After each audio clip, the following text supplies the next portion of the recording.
Good morning students. अभी तक हमने पढ़ चुके हैं, माउथ के बारे में पढ़ चुके हैं, माउथ कैविटी के बारे में पढ़ चुके हैं, फेरिंक्स के बारे में पढ़ चुके हैं, स्टमक के बारे में हम जानकारी ले चुके हैं। अब इसके बाद में जो आज का जो टॉपिक है वो है हमारे इंटेस्टाइन। इंटेस्टाइन जो है उसको स्टडी करते हैं। तो इंटेस्टाइन को हम क्या करते हैं, इसको पूरी, जैसे इंटेस्टाइन मैंने आपको बताया था, ये 4 पॉइंट मतलब यानी 5 मीटर यानी 4.5 मीटर की ये होती है। अब 4.5 मीटर की होती है लिविंग कंडीशन ना, मरने के बाद मैंने कहा कि इसमें जो लेंथ होती है ना वो उसकी बढ़ जाती है। तो 4.5 मीटर की ये होती है।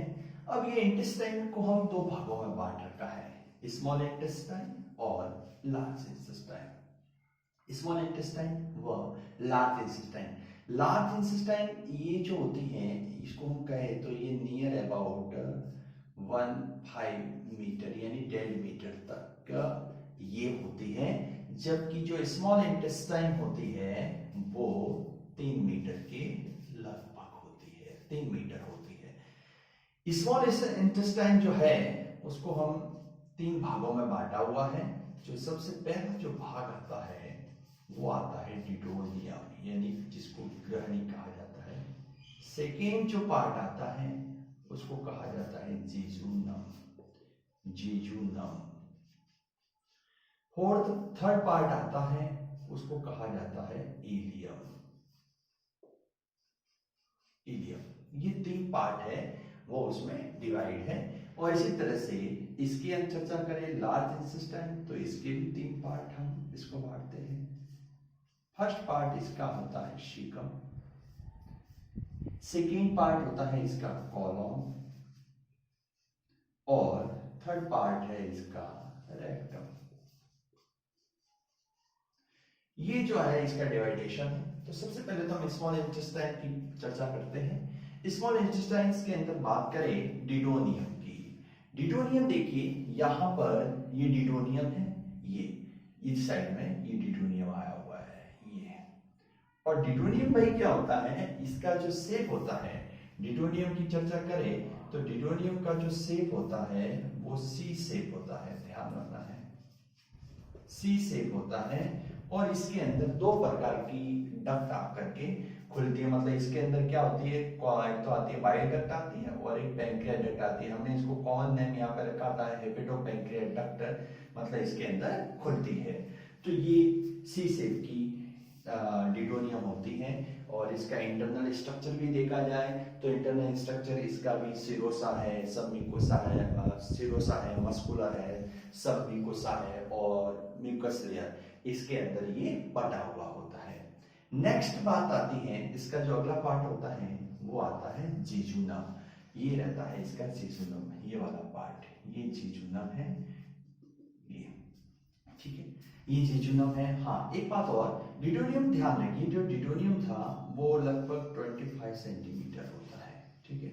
हाँ जेजुनम की चर्चा कर रहे थे, तो जेजुनम जो होता है वो क्या करता है, तो जेजुनम हम कहेंगे भाई कि ये डिडोनियम और इलियम को जोड़ता है। क्योंकि देखिए ये रहा ये जेजुनम और ये ऊपर रहा डिडोनियम और नीचे रहा इलियम, तो इनको जोड़े रखने का ये काम है वो करता है। और ये लगभग 1 मीटर तक ये होता है जेजुनम। जेजुनम का जो फंक्शन, जेजुनम 1 मीटर तक होता है।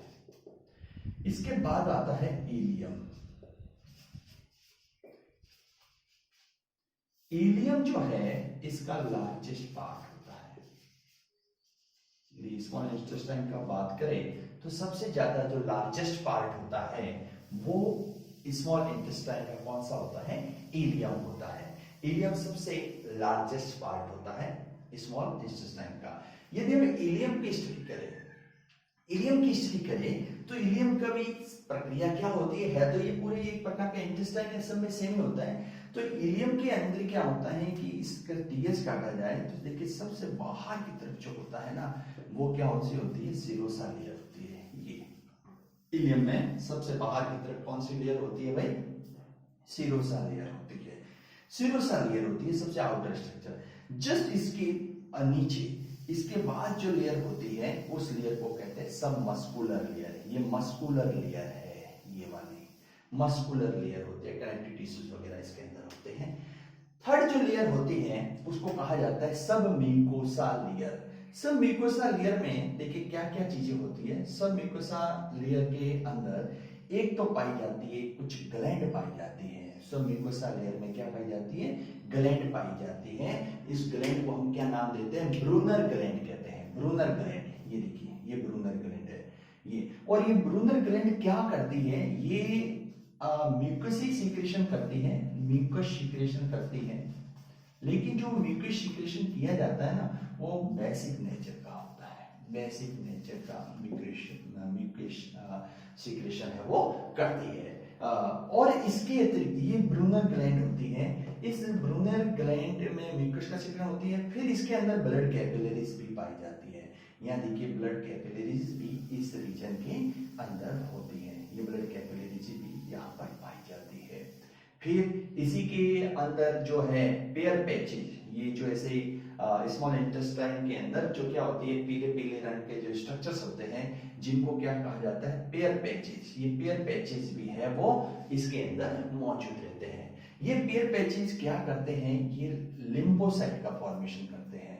पेयर पैचेज लिम्फोसाइट का, ब्रूनर ग्लैंड में भी यही होता है, ये लिम्फोसाइट का फॉर्मेशन करते हैं। और लिम्फोसाइट क्या करेगा कि यदि आपने जो भी हमारा जो खाना खाया है और उस खाना खाने के अंदर कोई भी बैक्टीरिया वगैरह कोई बच गया है तो यहाँ पर वो लिम्फोसाइट है उसको पूर्ण रूप से डिस्ट्रॉय कर देते हैं। तो ये यहाँ पर होती है। सबसे जो इंपॉर्टेंट और डेवलपमेंट कैरेक्टर इसका है वो क्या होता है, म्यूकोसा लेयर का होता है। अब म्यूकोसा लेयर में क्या होता है कि इसके अंदर देखिए कि जो एरियम है इसके अंदर फिंगर लाइक स्ट्रक्चर्स पाया जाता है। यहाँ देखिए ये this is the finger like structures, ये फिंगर लाइक स्ट्रक्चर्स होते हैं और इसको हम विलाई कहते हैं, विलाई कहा जाता है। विलाई कहा जाता है या हिंदी में कहे तो सूक्ष्म अंकुर कहा जाता है। ये विलाई होती है। और ये विलाई करती क्या है, ये क्या करती है, ये हमारे जो एब्जॉर्प्शन को बढ़ाती है। यानी खाना खाने के बाद जो बच जाता है तो आप इसको एब्जॉर्ब करने में ये फंक्शन इसका होता है, इसका एब्जॉर्ब को बढ़ाती है तो विलाई होती है। और जो ये विलाई है, ये विलाई है, जैसे एक विलाई ये है, एक विलाई है, तो इन विलाई के बीच के अंदर, इस विलाई के बीच के अंदर की जो ये गैप पाया जाता है इसको कहा जाता है क्रिप्ट ऑफ लिबरक्विनिन। क्रिप्ट ऑफ लिबरक्विनिन है वो कहा जाता है, क्रिप्ट ऑफ लिबरक्विनिन कहा जाता है। क्रिप्ट ऑफ लिबरक्विनिन की बात आई है तो क्रिप्ट ऑफ लिबरक्विनिन के अंतर्गत की बात करें तो इसके अंदर जो इसका जो निर्माण होता है क्रिप्ट ऑफ लिबरक्विनिन, इसका निर्माण भी हम 4 सेल्स के द्वारा करते हैं। जैसे इसको एक सेल्स का नाम मैंने लिखा है, गोबेल सेल कहो या म्यूकस सेल को, बोथ आर द सेम। तो ये देखिए एक तो सेल होती है म्यूकस सेल, एक सेल ये होती है। सेकेंड जो सेल होती है ये होती है चिप सेल। चिप सेल यहाँ पर बनती है, इसका फॉर्मेशन का काम में लेती है चिप सेल, चिप सेल भी होती है। फिर अर्जेंटिफाइड सेल,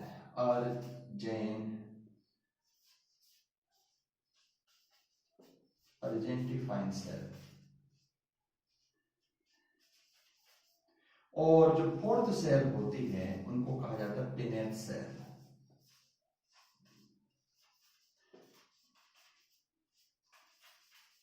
ये इतने भागों से मिल करके ये हमारा जो लिबरक्विनिन जो है, लिबरक्विनिन है वो बना हुआ होता है। और इनकी जो जितने भी इनके सब की जो सीक्रेशन है, इन सीक्रेशन को एक सामूहिक रूप से एक नाम दिया जाता है सक्सस एट्रिकस। इनका जो सीक्रेशन है उनको हम एक सामूहिक रूप से बात करें तो सक्सस एट्रिकस कहा जाता है।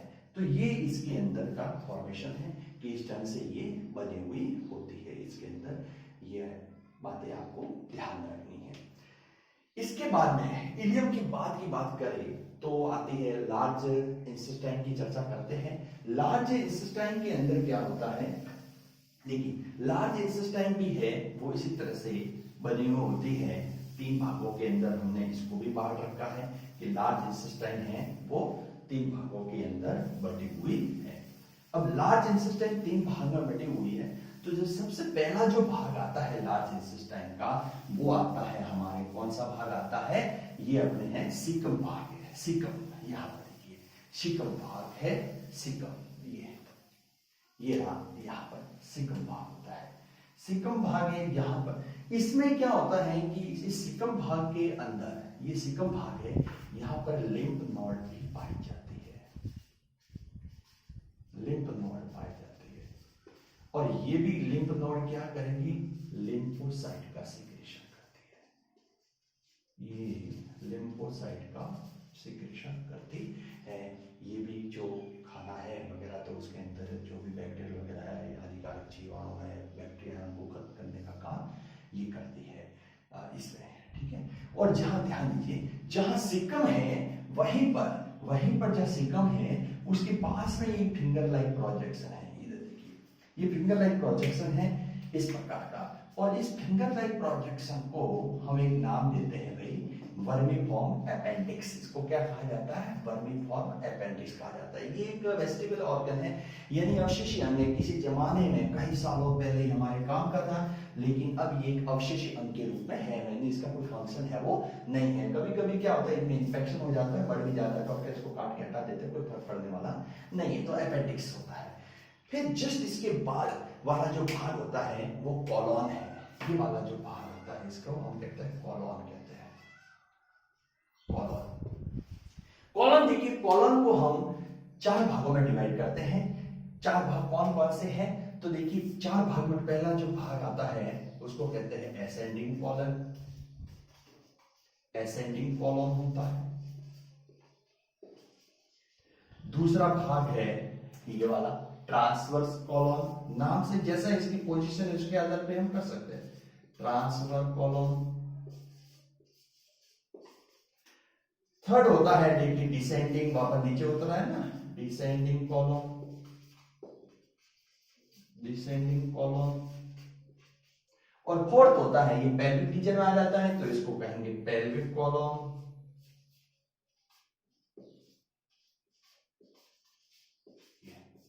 These are the 4 parts of the column। अब ये कॉलम होते हैं, कॉलम के अंदर क्या होता है कि देखिए यहाँ पर इस प्रकार से उभार पाए जाते हैं, देखिए इस प्रकार की स्ट्रक्चर होता है, उभार पाए जाते हैं इसे, और इस उभार को हम कहते हैं होस्ट्रा।